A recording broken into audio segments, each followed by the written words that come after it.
नमस्कार साथियों, आप सभी का YouTube channel fundamental classes online में स्वागत है। मैंने पिछले वीडियो लेक्चर में 1.2 जो एनसीईआरटी की एक्सरसाइज थी उसको सॉल्व किया था। अभी इस वीडियो लेक्चर में जो अगली एक्सरसाइज है एनसीईआरटी की 1.3 उसको सॉल्व करने के लिए जो कंसेप्ट हमें चाहिए उस कंसेप्ट को समझेंगे और कुछ एग्जाम्पल समझेंगे, तब वो जो 1.3 एक्सरसाइज है उसको सॉल्व करेंगे। तो इसके सबसे पहला इसमें जो कंसेप्ट है, सहअभाज्य संख्या क्या होती है। सहअभाज्य संख्या, अभाज्य संख्या जिसे इंग्लिश में को प्राइम नंबर कहा जाता है। को प्राइम नंबर, यहाँ पर नंबर होगा को प्राइम नंबर। अब बात करेंगे कि यह सहअभाज्य संख्या क्या होता है। तो ऐसी दो संख्याएं जिसका मसा 1 होता है, तो ऐसी संख्याओं को हम कहते हैं सहअभाज्य संख्या है। ऐसी दो संख्या जिसका मसा ए और बी का मसा 1 आ जाए, तो ये हमारी दो संख्या ए और बी सहअभाज्य संख्या होगी। अगर एग्जाम्पल की बात करूं, जैसे 4 और 9, यह दो मेरी संख्याएं हैं। अब इसका हम मसा निकाल रहे हैं कि कितना आ रहा है। अगर इसका मसा 1 आ जाएगा तो यह हमारी संख्या सहअभाज्य संख्या हो जाएगी। अगर इसका मसा 1 नहीं आ रहा है तो ये दी हुई संख्या हमारी सहअभाज्य संख्या नहीं होगी। तो इसका हम मसा निकालेंगे तो इसका अभाज्य गुणनखंड करेंगे। तो इसका अभाज्य गुणनखंड करेंगे तो 2 × 2, फिर 9 का अभाज्य गुणनखंड करेंगे 3 × 3।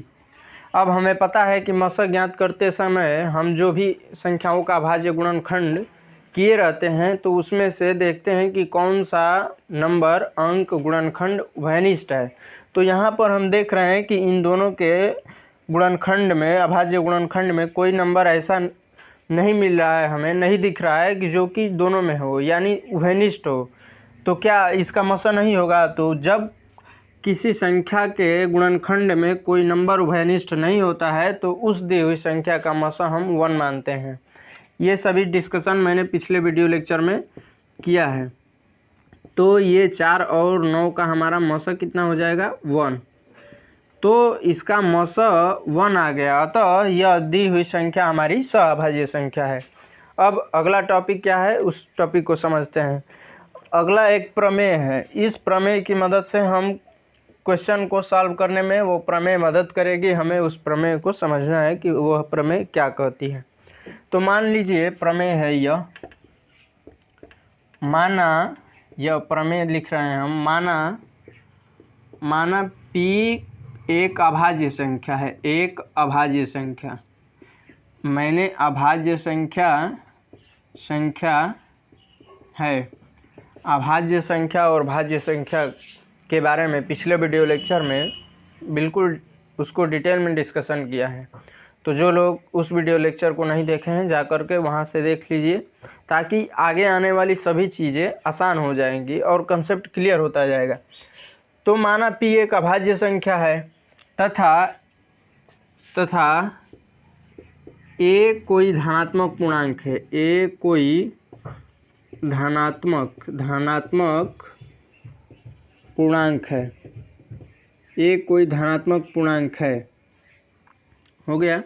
यदि A कोई धनात्मक पूर्णांक है, यदि P A² को विभाजित करता है, विभाजित करता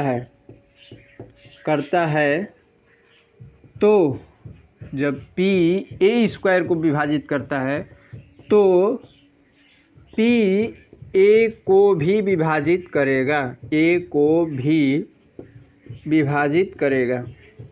यह थ्योरम क्या कहती है इसके बारे में बस समझना है। विभाजित करेगा। इस थ्योरम को आप लोग बस समझ लीजिए, प्रमेय है, इसका यूज होगा क्वेश्चन करते समय।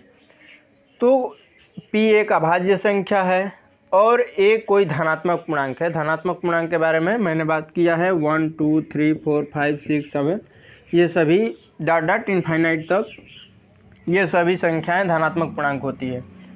तो A इनमें से कोई भी हो सकता है। तो A धनात्मक पूर्णांक है, यदि पी ए स्क्वायर को विभाजित करता है, इसी का वर्ग कर देंगे ए का, तो ए इंटू ए, तो ए स्क्वायर हो जाएगा। जब यह पी ए स्क्वायर इसको विभाजित करता है तो यही पी इसको भी विभाजित करेगा, ए को भी विभाजित करेगा। इस थ्योरम का बस इतना ही मतलब है कि पी ए स्क्वायर को विभाजित करेगा तो यही पी ए को भी विभाजित करेगा। अब हम अगले कंसेप्ट को समझते हैं। ये हमारा प्रमेय था, इस प्रमेय का यूज होगा, इसलिए मैंने थोड़ा सा इसके बारे में डिस्कशन कर दिया। अब हमारा अगला टॉपिक है कि कोई संख्या मतलब अपरिमेय संख्या को सिद्ध करना कि वो अपरिमेय संख्या है। तो उसको हम टॉपिक को लिख लेते हैं। अगला टॉपिक मेरा वही है, संख्याओं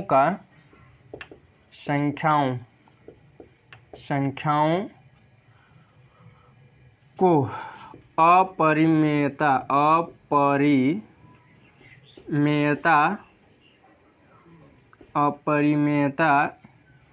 ज्ञात करने की विधि। अपरिमेयता का मतलब अपरिमेयता का मतलब अपरिमेय। अगर कोई संख्या दी रहेगी और उसे क्वेश्चन में कहेगा कि इसे सिद्ध कीजिए कि यह दी हुई संख्या अपरिमेय संख्या है, तो हम पहले थोड़ा सा डिस्कशन कर लेते हैं कि अपरिमेय संख्या होती क्या है। ऐसे तो मैंने पिछले वीडियो लेक्चर में परिमेय संख्या, ये सारी संख्या, प्राकृतिक, पूर्ण, पूर्णांक, ये सभी संख्याओं के बारे में डिटेल में डिस्कशन किया है। अगर आप उस वीडियो लेक्चर को नहीं देखे हैं तो वहाँ पर जा कर के उस वीडियो प्लेलिस्ट में वो वीडियो है, क्लास 10 चैप्टर 1 रियल नंबर में, वहाँ से आप जाकर देख लीजिए ताकि आगे की सभी चीज़ें क्लियर हो जाएंगी। तो अपरिमेय के बारे में थोड़ा सा डिस्कशन कर लेते हैं। अपरिमेय क्या होती है? ऐसी संख्या जिसे p/q के रूप में नहीं लिखा जा सकता है, तो उस तरह की संख्या को अपरिमेय संख्या कहते हैं। जहाँ पर ये p और q दोनों पूर्णांक है, p और q पूर्णांक है और q का मान हमारा 0 नहीं होना चाहिए, यानी q not equal to 0, q का मान 0 नहीं होना चाहिए। अब एग्जांपल देख लेते हैं, जैसे √2 हुआ, √3 हुआ, √5 हुआ, तो ये सभी अपरिमेय संख्या है। तो आप लोग कहेंगे क्या ये अपरिमेय संख्या कैसे है? इसे तो हम p/q के रूप में लिख सकते हैं। आप लोग सही कह रहे हैं कि इसे हम p/q के रूप में, √2 को हम √2/1 के रूप में लिख सकते हैं, इसको भी /1 के रूप में लिख सकते हैं, इसको भी /1 के रूप में लिख सकते हैं। तो ये तो हमारी p/q की रूप की संख्या हो गई और यह परिमेय संख्या हो गई। लेकिन मैंने ये भी कहा है कि जब यह p/q की रूप की संख्या होगी, हमारी अपरिमेय संख्या p/q की रूप की नहीं होनी चाहिए और p और q पूर्णांक होना चाहिए। तो यहाँ पर मैंने यह कहा कि ये अपरिमेय संख्या है, तो इसे p/q के रूप में हम नहीं लिख सकते हैं। लेकिन मैंने यहाँ पर देख रहा है कि इसे तो p/q के रूप में हम लिख दिए हैं। तो यहाँ पर p = √2 है और q = 1। तो क्या ये दोनों पूर्णांक है?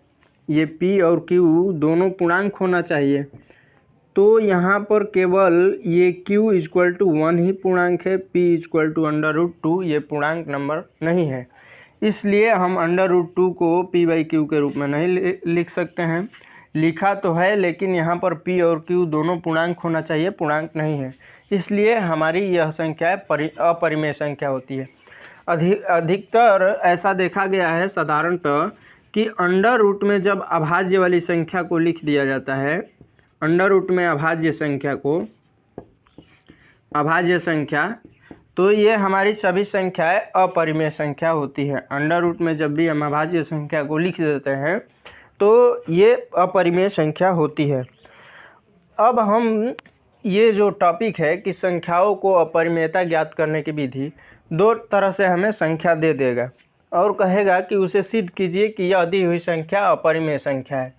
तो उस टाइप को हम समझ लेते हैं, उसके बाद कुछ एग्जाम्पल देखेंगे। तो ये 2 टाइप का हो जाएगा। एक टाइप क्या होगा, एक टाइप यह होगा कि अंडर रूट में अभाज्य संख्या दे देगा, अभाज्य संख्या। और यहाँ पर एक टाइप यह होगा कि कोई परिमेय संख्या। ये एक कंसेप्ट आप लोग समझ लीजिए। जब किसी, मान लीजिए हमने लिखा p प्लस r, या दूसरा कुछ मान लेते हैं m plus n, m minus n, m into n और m बाई n, जहाँ m क्या है, अपरिमेय संख्या, अपरिमेय संख्या, और n क्या है, तो n हमारी परिमेय संख्या है, परिमेय संख्या है। तो जब किसी हम अपरिमेय संख्या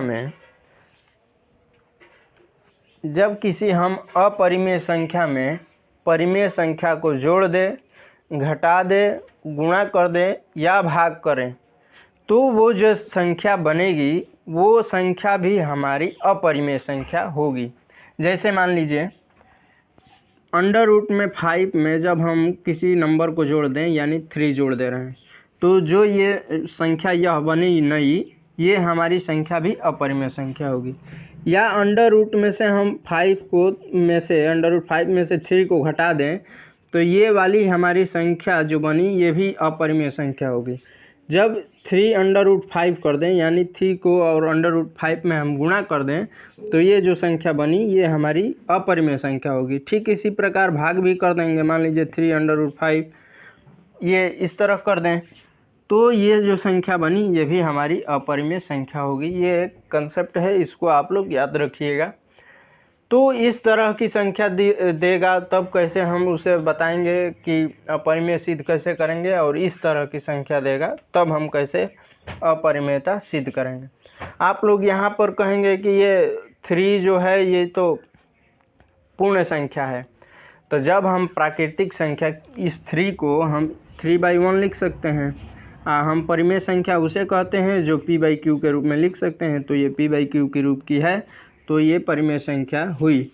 जब हम परिमेय संख्या की बात कर दें तो हम किन किन संख्याओं को बात कर देंगे, प्राकृतिक संख्या उसमें आ जाएगी, सम्मिलित रहेगी, फिर पूर्ण संख्या भी सम्मिलित रहेगी, पूर्णांक भी सम्मिलित रहेगा। देखिए प्राकृतिक संख्या है 1 2 3 होता है, तो इसको 1/1, 2/2, 3/3 p/q के रूप में लिख सकते हैं। ऐसे भी पूर्णांक 0/1 लिख सकते हैं, 1/1 लिख सकते हैं, 2/2 लिख सकते हैं, 3/3। इसी तरह माइनस भी इसमें आ जाएगा, तो -1/1 लिख सकते हैं, 0/1, इधर डॉट डॉट। कहने का अर्थ यही है कि हम जब प्राकृतिक संख्या की बात कर दिए तो उसमें हमारी पूर्ण संख्या भी आ गई, प्राकृतिक संख्या भी आ गई और पूर्णांक भी आ गया। तो यहाँ पर परिमेय संख्या की बात किया है, तो यहाँ पर पूर्ण, प्राकृतिक कुछ भी आ सकता है। तो अब हम इसको सिद्ध करेंगे कि रूट में अभाज्य संख्या जब दे देगा, जैसे रूट में 2 दे दे, रूट में 3 दे दे, रूट में 5 दे दे, रूट में 7 दे दे, रूट में 11 दे दे, रूट में 13 दे दे, रूट में 17 दे दे, तो इस तरह संख्या दे करके और कहे कि यह सिद्ध कीजिए कि हमारी दी हुई संख्या अपरिमेय संख्या होगी, तब कैसे हम सिद्ध करेंगे। ये पहला टाइप हुआ। तो इसको हम लोग समझेंगे, तब इसको समझेंगे। तो इसे हम मिटा देते हैं, आप लोग इसे नोट कर लीजिएगा, हम इस टॉपिक को समझेंगे। तो इसी में से कोई एक एग्जाम्पल ले लेते हैं, तब उसके बाद उसको हम सिद्ध करेंगे। जैसे मान लीजिए हम √2 को ले रहे हैं, √2 को ऐसे दे देगा क्वेश्चन, सिद्ध कीजिए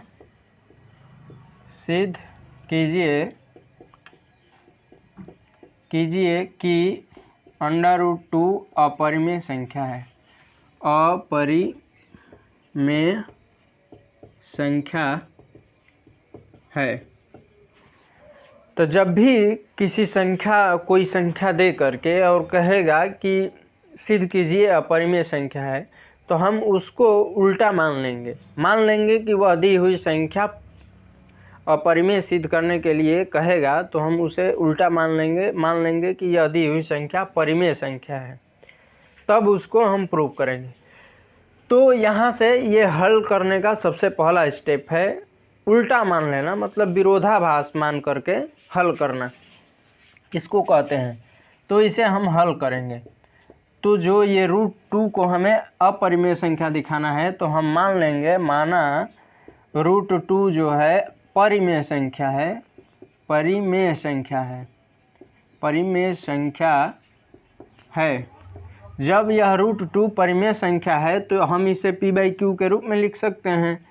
तब हम इसे p/q के रूप में लिख सकते हैं, यानी हम √2 को p/q के रूप में लिख दिया ये। अब इसका हम दोनों पक्षों का वर्ग करेंगे। दोनों पक्षों का वर्ग करने पर, ये एक प्रोसेस है, इस प्रोसेस को आप लोगों को समझ लेना है। कोई भी संख्या अंडर में अभाज्य संख्या दे देगा, इसी प्रोसेस से बिल्कुल करना है। ऐसे लिखना है, अंडर में आपको जो अभाज्य संख्या होगी उसको लिख देना है, तब इसे p/q के रूप में, तब ऐसे करना है, बिल्कुल यही प्रोसेस अपनाना है। तो इसका दोनों पक्षों का वर्ग करेंगे, √2 का इस तरह वर्ग करेंगे, फिर p/q का होल स्क्वायर करेंगे। अब हमें पता है अंडर का मतलब क्या होता है। जब कोई किसी संख्या का अंडर लगा होता है तो इसका मतलब यह होता है उस संख्या का पावर 1/2 होता है। तो यहाँ पर 2 का अंडर लगा है, इसका मतलब 2 का पावर 1/2, ये ऐसे हो गया, ये होल का स्क्वायर। जब कोई, ये आप लोग छोटी छोटी चीज़ें हैं, इसको आप लोग जो कॉपी में ऊपर वाली जगह होती है उस पर नोट में लिख करके इन सभी चीज़ों को लिख लीजिए, ताकि जब भी ये सभी चीज़ें आगे यूज हो तो आसान लगे, आपको हेल्प मिले कुछ। तो जब हम किसी, मान लीजिए a/b संख्या हो, इसका पावर n है, तो इसको हम लिख सकते हैं a के पावर n बटा में b के पावर n, इस तरह से हम इसको लिख सकते हैं। तो इसको हम इस प्रकार कर देंगे p²/q²। जब किसी संख्या के पावर m होता है और इसका होल पावर n होता है तो पावर का पावर मल्टीप्लिकेशन हो जाता है, यानी घात को घात से गुणा कर देते हैं। तो इसे हम a के पावर m गुणे n लिख सकते हैं इसे। तो हम यहाँ पर जो 2 का पावर 1/2 है और फिर इसका पावर 2 है, तो इसे 2 के पावर 1/2 गुणे 2 लिख सकते हैं, फिर p²/q²। ये सभी चीज़ें आप लोग लिख सकते हैं ताकि आप लोगों की मदद मिले। अब इसे हम हटा देते हैं। तो अब यहाँ देखते हैं कि 1/2 गुणे 2, तो ये 2 से 2 कैंसिल हो जाएगा, तो ये 2 = p²/q² होगा। तो यहाँ से p² = 2q², ये हमारा इक्वेशन 1 हो गया। मैंने इसे इक्वेशन 1 मान लिया। तो यहाँ से q² क्या हो जाएगा, q² = p²/2, यानी अब यहाँ पर वो जो थ्योरम प्रमेय मैंने पढ़ा है उसका यूज होगा। तो ये जो q² मैंने लिखा p²/2, इसका मतलब जो 2 है वो p² को विभाजित करता है, 2 p² को विभाजित करता है। तब प्रमेय से 2p को भी विभाजित करेगा। मैंने यही प्रमेय के बारे में बात किया था कि जब p a² को विभाजित कर रहा था तो p a को भी विभाजित कर रहा है। तो यहाँ पर p2 है और a² = p² है, तो 2p को भी विभाजित करेगा। जब यह 2p को विभाजित कर रहा है, मतलब यह जो p नंबर है ये 2 के मल्टीपल में होगा तभी तो उसे विभाजित करेगा। यानी 2 का मल्टीपल का मतलब 2 का गुणज, 2 का पहाड़ा। जब इसे 2 विभाजित कर रहा है, इसका मतलब यह p जो संख्या है वो 2 के गुणज है, 2 का पहाड़ा है तभी तो विभाजित होगी। 2 2 है, 4 है, 6 है, 8 है, 10 है, 12 है, तभी इसे हम 2 से विभाजित कर सकते हैं। तो हम इस p को मान लेंगे कि यह जो p है 2m के रूप का है, जहाँ पर m पूर्णांक है, जहाँ m पूर्णांक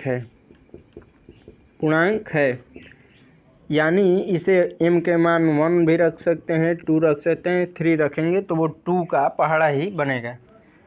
तो जब यह 2 से विभाजित है तो p हमारा p विभाजित है तो p 2m के रूप का होगा। अब इसका हम वर्ग कर देंगे, दोनों पक्षों का यहाँ पर भी वर्ग कर देंगे। दोनों पक्षों का वर्ग करने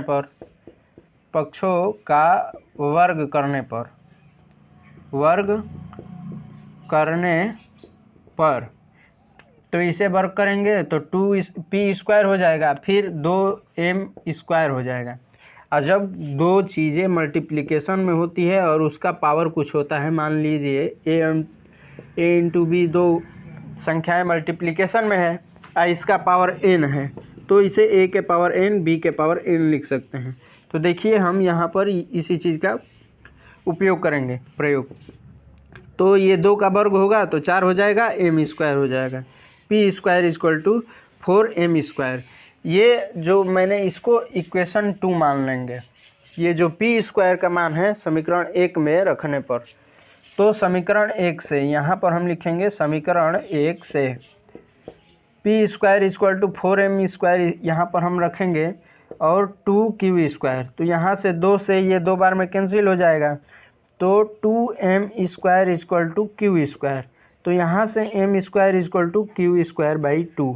यहाँ पर भी उस थ्योरम का हम प्रयोग करेंगे जो मैंने थ्योरम पढ़ा है, उसका यहाँ पर भी यूज करेंगे। तो अब यहाँ पर हम लिखते हैं, नीचे चीज़ें दिखेंगी नहीं तो इसे हम यहाँ लिखते हैं। तो जब यह 2p स्क्वायर को विभाजित करेगा, जब यह 2q स्क्वायर को विभाजित करता है, तब प्रमेय से 2q को भी विभाजित करेगा। जब 2q स्क्वायर को विभाजित कर रहा है तो यह 2q को भी विभाजित करेगा। मैंने प्रमेय से ये चीज़ें लिख दी। और जब यह 2 इस q को विभाजित कर रहा है तो ये हमारी q जो संख्या होगी ये भी 2 के मल्टीपल में होगी, 2 के मल्टीपल, यानी जो q संख्या होगी 2 के मल्टीपल में होंगी। और यहाँ पर जो ये p और q मैंने माना है कि p बाई q के रूप में लिख सकते हैं, तो यहाँ पर ये p और q हमारी सहअभाज्य संख्या है, सहअभाज्य संख्या, यानी p और q का मौसा 1 होगा। अब यहाँ से देखिए एक कंसेप्ट निकल के आ रहा है कि जब यह p 2 से विभाजित है और q, दोनों p और q दोनों 2 से विभाजित है, दोनों 2 से विभाजित है। जब यह p और q दोनों 2 से विभाजित है, इसका मतलब इन दोनों संख्याओं के गुणनखंड में 2 एक ऐसा नंबर होगा तभी तो 2 से विभाजित होगी। तो जब इन दोनों संख्याओं के गुणनखंड में 2 है तो उसमें से उभयनिष्ठ गुणनखंड एक हमारा 2 होगा। उभयनिष्ठ गुणनखंड 2 एक होगा, गुणनखंड हमारा 2 होगा। तो इन दोनों संख्याओं के उभयनिष्ठ गुणनखंड एक 2 आ गया हमारा यहाँ पर रिजल्ट।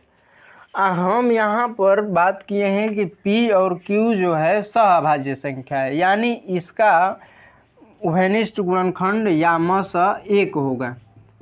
यहाँ पर निष्कर्ष नीचे आ रहा है कि इन दोनों के उभयनिष्ठ गुणनखंड एक 2 भी है।